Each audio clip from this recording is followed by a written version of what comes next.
Before we start planting taters this year, we're going to, instead of digging a hole, putting them in, we're going to try this device. It came off an old push tractor, something that didn't have an engine and was a lot of hard work.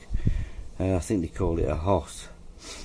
A lot of American people use them, but anyway, what we've done is we've attached this to a piece of round tube, threaded it so this bar can go up and down so I can get depth, whatever depth I need. Obviously only up to the end of there, but you don't need any more than that anyway. It's fastened on with this bolt and this bolt, and it has a strengthener here. On this side you can see it a bit better.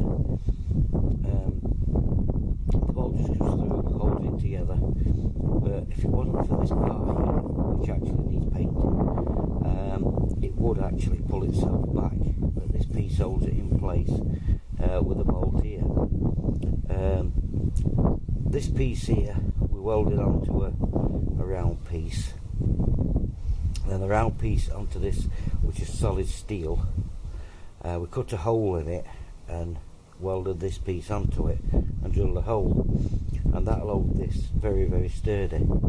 So we're going to try it in the garden and see what it's like. If it's okay, then we'll use this for planting as potatoes this year.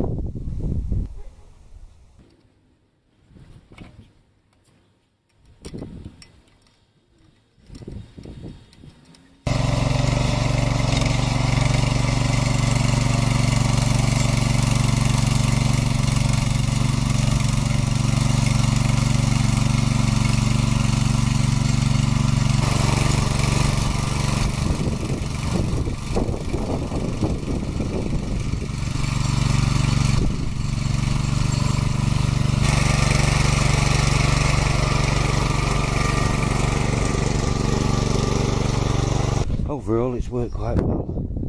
So we're a bit damp, but I think it's going to work absolutely fine. A lot stronger than what I thought it was going to be. So that's what we're going to use this year to plant us potatoes with. No more digging.